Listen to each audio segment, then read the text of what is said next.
Hi hello सर्वांना नमस्कार. स्वागत आहे तुमचं तेरी मेरी कहाणी या यूट्यूब चॅनलवर. चला तर वळूया आपल्या स्टोरीच्या पुढच्या भागाकडे.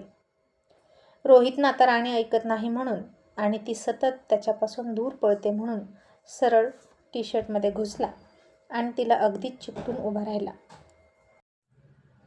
आणि त्या दोघांमध्ये हवेला शिरायला सुद्धा जागा नव्हती आणि तिच्या इतक्या जवळ जाऊन तो तिला किस करत होता. राणीच्याही शरीरात आग लागत होती. तिला आता त्याला ढकलता येईना आणि खूपच बेबस झाली होती राणी या रोहित कुमार समोर. तिनंही तिच्या सगळ्या भावना कंट्रोल करत हाताच्या मुठी आवळून धरल्या आणि तिच्या पायाचे पंजे एकमेकांवर घट्ट दाबून धरले आणि त्याचवेळी तिचे पंजे रोहितच्या पायाच्या पंजांना टच होत होते. आणि पायांना घर्षण झाल्यामुळे रोहितच्याही शरीरात आग लागत होती आणि आता नुसतंच दोन्हीकडून पेटवायचं काम सुरू होतं. आणि यांनी किती पण काही पण करू दे, यांना प्रतिसाद द्यायचा नाही असंच तिनं ठरवलं. आणि आता रोहितला मात्र तिच्या ओठांची चटक लागली आणि तिचे ओठ तो सोडायला तयार होईना. शेवटी तिनंच तिची मान बाजूला वळवली, पण आता वळवून कुठे वळवणार. रोहित पुन्हा त्याचे ओठ तिच्या ओठांकडे घेऊन जायचा आणि राणी वैतागून म्हणाली, सर प्लीज, तुम्हाला लाज कशी वाटत नाही हो? आता आपलं नातंच संपणार आहे आणि तुम्ही हे भलतंच काय करता? रोहित म्हणाला, आधी तर तुला हे सगळं हवं होतं ना? राणी म्हणाली, पण आधी तुम्ही तयार नव्हता.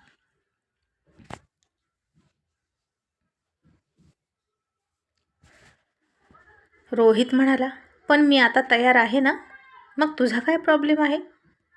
आणि राणी गप्प. रोहित म्हणाला, बोल ना, काय प्रॉब्लेम आहे आता तुझा? आणि मी आता मनापासून तयार आहे.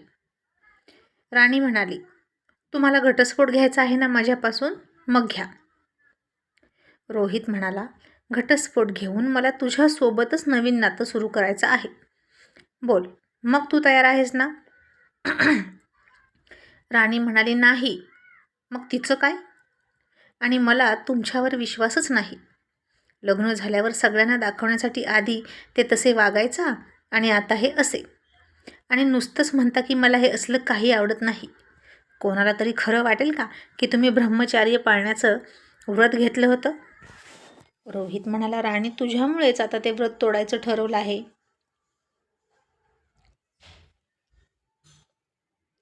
राणी म्हणाली, तुमच्या शब्दावर तरी तुम्ही ठाम आहात का? खोटारडे आहात एक नंबरचे. रोहित म्हणाला, तू काहीही म्हण, पण आता तुझी माझ्यापासून सुटका नाही. राणी चकित होऊन म्हणाली, सुटका नाही म्हणजे? सर तुम्ही आता मला जबरदस्ती करू शकत नाही यापुढे. रोहित म्हणाला, मग तुझ्या आईचं काय? जर माझ्यापासून दूर राहिलीस तर त्यांना काय उत्तर देशील? राणी म्हणाली, काही पण सांगेन, हवं तर तिचा मार खाईन, पण तुमच्याकडे परत येणार नाही. रोहित म्हणाला, हो सगळं करशील पण माझ्यासोबत राहणार नाहीस का? मी इतका वाईट आहे का गं राणी? राणी म्हणाली, मला नाही माहीत. तुम्ही कसे आहात त्याचं सर्टिफिकेट मला नका मागू. आता तुम्ही यातून बाहेर निघा, नाहीतर मी, असं म्हणून गप्पा बसली. रोहित म्हणाला, नाहीतर काय? काय करशील? राणी म्हणाली, नाहीतर मी ओरडेल. रोहित म्हणाला, ओरड. ऑलरेडी मी बाहेर सगळ्यांना सांगून आलोय की मी आलोय. राणीचा नवरा. कोणीही आत येऊ शकत नाही आणि कोणीच येणार नाही आता आतमध्ये जोपर्यंत मी बाहेर जात नाही. राणी म्हणाली, किती पोहोचलेले आहात तुम्ही? सोडा मला, नाहीतर थांबा. असं म्हणून ती सुटकेचा प्रयत्न करू लागली आणि खाली वाकायला लागली. आणि रोहित म्हणाला, राणी काय करतेस? तू स्वतः आता टी शर्टमधून बाहेर निघशील का? मग तू कशा अवतारात दिसशील मला हे जरा इमॅजिन कर. आणि आज ब्रासुद्धा घातलेली दिसते, लागतंय माझ्या छातीला. आणि आता आपलं शरीर या टी शर्टच्या आतमध्ये एकमेकाला चिकटलेलं आहेच. पण जर तू माझ्यासमोर इतक्या बोल्ड लुकमध्ये आलीस तर मी रात्रभर इथेच थांबणार आणि या बेडरूमची कढीसुद्धा दुरुस्त करून घेणार मी, तेही 5 मिनिटात, आणि कढी लावून बसणार. तशी राणी घाबरली आणि म्हणाली, निर्लज्ज आहात तुम्ही, मी असं काहीही करणार नाही, तुम्ही टी शर्टमधून बाहेर व्हा. रोहित म्हणाला, जातो, पण आधी मला सांग ना, तू काय गैरसमज करून घेतला आहेस माझ्याबद्दल?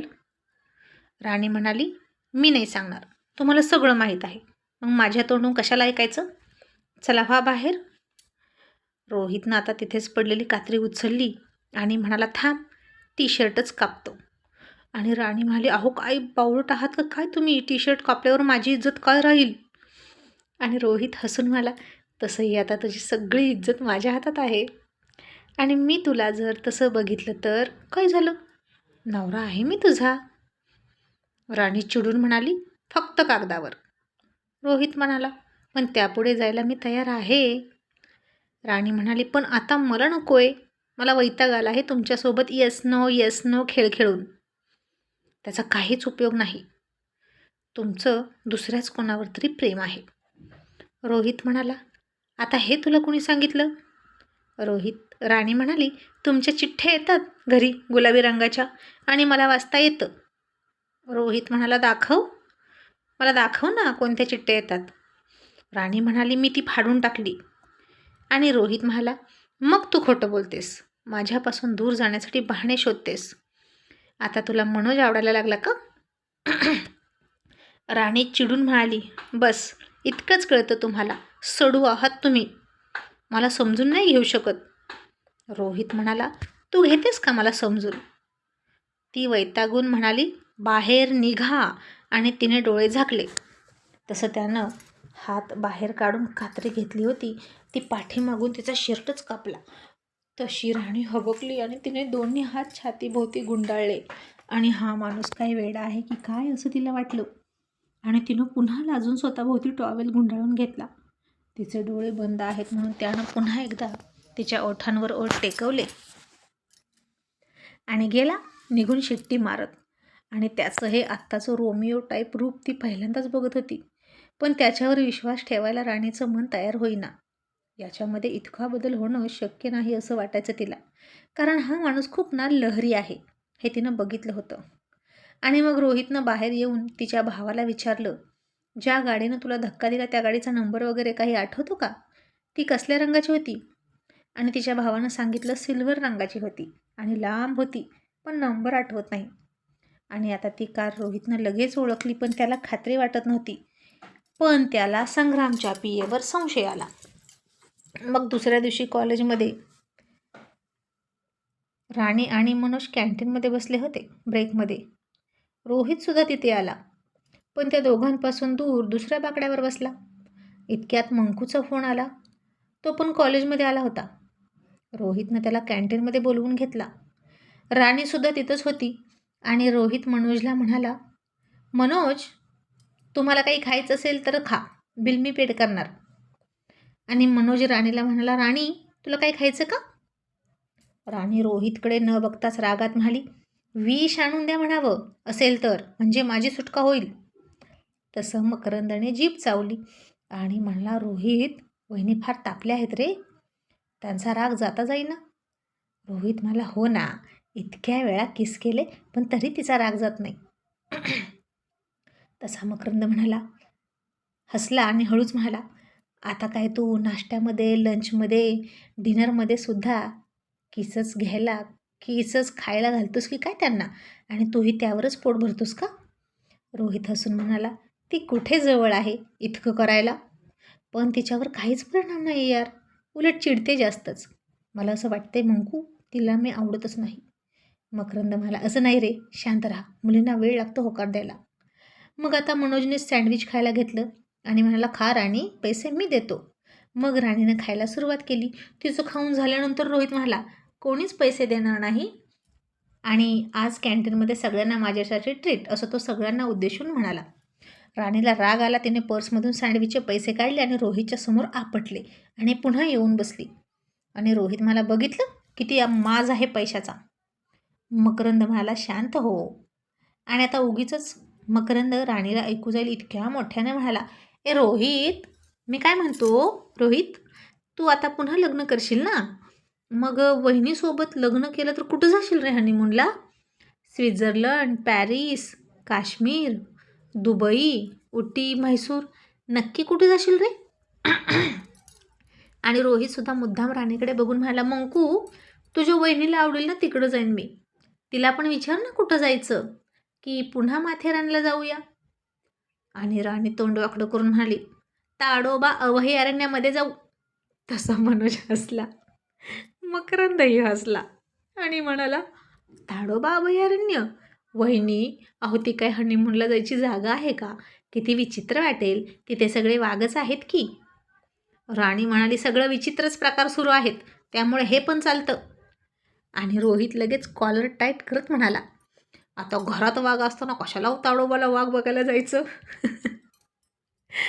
आणि राणी म्हणाली, तुम्ही वाघ नाही, तुम्ही लबाड लांडगा आहात. आणि गेली निघून.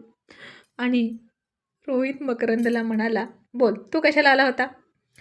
मकरंद म्हणाला, बायकोला ॲडमिशन घ्यावं म्हणतोय पुढच्या वर्षी 3rd इयरला, देशील का? रोहित म्हणाला, कधी पण घे, आपलंच कॉलेज आहे.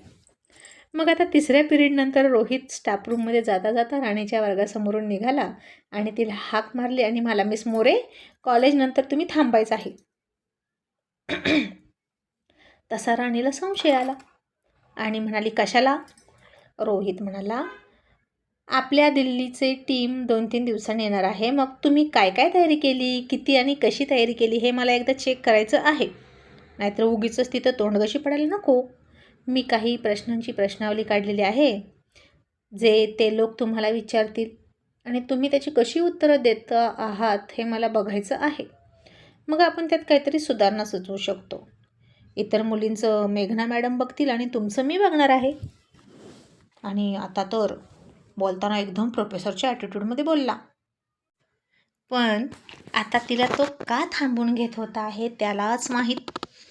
मग कॉलेज सुटलं, सगळेच घरी गेले आणि सगळे प्रोफेसरसुद्धा निघाले. आणि राणी मनोजला म्हणाली, मनोज थांब ना माझ्यासोबत. मनोज म्हणाला, राणी तुला सरांनी थांबवलं आहे ना, मग मी कशाला? राणी म्हणाली, मला माहीत आहे त्यांनी कशाला थांबवलं. पुन्हा काहीतरी नालायकपणा करायचा असेल. रोहित सरांचं वागणं बरोबर नाही आजकाल. मनोज म्हणाला, नालायकपणा म्हणजे काय करतात? मला वाटतं त्यांनी तुला तर टीमबद्दल बोलण्यासाठीच थांबवलं आहे. राणी म्हणाली, नाही रे, ते माझ्यासोबत.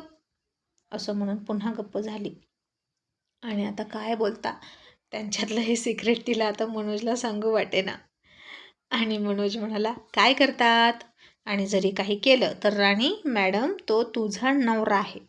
कोणीही तिसरी व्यक्ती तुम्हा दोघांच्यामध्ये नाही घुसू शकत. Okay, bye. असं म्हणून तो निघून गेला. आणि राणी वाकडं तोंड करून तिथंच थांबली झाडाखाली आणि त्याच्या स्टाफ रूममध्ये जायला घाबरतच होती. रोहित मात्र कारखान्यावर नेहमी लवकर जातो, पण आज रेंगाळला. आणि प्राचार्य म्हणाले, रोहित सर तुम्ही जाणार नाही का? रोहित म्हणाला, थोडंसं काम आहे, तुम्ही निघा. तसे प्राचार्य बाहेर आले. त्यांनी झाडाखाली थांबलेल्या राणीला बघितलं. लगेच या दोघांचं काहीतरी ठरलंय असं त्यांनी ओळखलं. आणि प्राचार्य म्हणाले, रोहित सर, नाही म्हणजे मी काय म्हणतो, चला ना तुम्ही, इतका लेट कधीच तुम्ही थांबला नाही, मग आज का थांबलात? रोहित म्हणाला, मला मिस मोरेंची इंटरव्ह्यू घ्यायची आहे, परवा टीम येणार आहे ना त्यामुळे. आणि प्राचार्य म्हणाले, मग ती कॉलेज सुरू असताना घेऊ शकता की, आता कशाला सर? नाही म्हणजे ती मुलगी आहे ना, एकटीला थांबवून घेणं बरोबर नाही. आणि आता रोहित चिडला आणि म्हणाला, कॉलेज तुमच्या बापाचं की माझ्या? बोला, कोणाच्या बापाचं आहे? आणि प्राचार्य घाबरून म्हणाले, सर तुमच्या.